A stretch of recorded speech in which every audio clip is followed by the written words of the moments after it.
ఇది తిరుగుబాట లేక ఆత్మగౌరవ పోరాటమా? ఆడపిల్లంటే అణిగిమణిగే ఉండాలా? ప్రశ్నిస్తే చెడ్డదైపోతుందా? సమాజం గీసిన గీతని దాటితే ఆమెని బ్యాడ్ గర్ల్ అని అంటారా? అదే నడుస్తుంది ప్రస్తుతం. దేశవ్యాప్తంగా సంచలనం సృష్టిస్తున్న చిత్రం బ్యాడ్ గర్ల్. వెట్రిమారన్, అనురాగ్ కశ్యప్ వంటి దిగ్గజాలు సపోర్ట్ చేసినటువంటి సినిమా కోటి వివాదాలను దాటుకొని ఇప్పుడు ఓటీటీలో వ్యూవర్స్ ని అట్రాక్ట్ చేస్తుంది. బ్యాడ్ గర్ల్ లో కనిపించే రమ్మి ఈ తరం యూత్ కి అద్దం లాంటిది. ఇంటి నిండా ఆకాంక్షలున్న కళ్ళల్లో కలలన్నీ పెట్టుకొని గెలవాలనుకుంటుంది. కానీ ఫ్యామిలీ మొత్తం చుట్టూరా వేసిన పంజరాన్ని బద్దలు కొట్టుకొని రమ్మి బయటికి రావడమే ఈ సినిమా లైన్. ఒక అమ్మాయికి టీనేజ్ లో వచ్చే బయాలజికల్ ఫీలింగ్స్ అవన్నిటిని చాలా రగ్గడ్గా చూపెట్టిండు.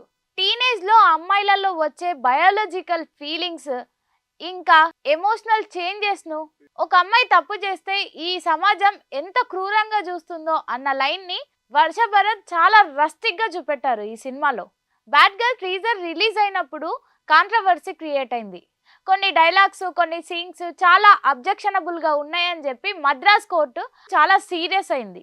యూట్యూబ్ నుండి టీజర్ వెంటనే తొలగించాలని చెప్పి ఆదేశించింది. కానీ వెట్రిమారన్ లాంటి వెర్సటైల్ మేకర్స్ కథలో ఎంత నిజాయితీ ఉంది అని చెప్పి ప్రజల ముందుకు తీసుకొచ్చిండ్రు.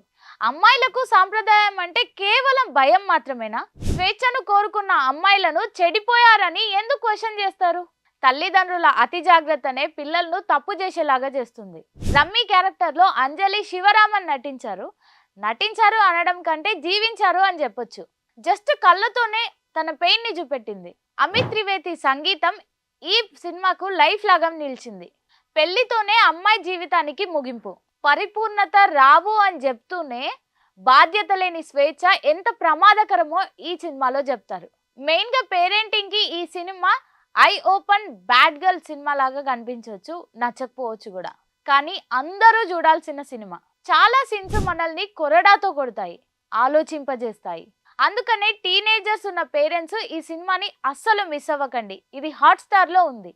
ఈ సినిమాకు Mike TV rating 4.5 out of 5.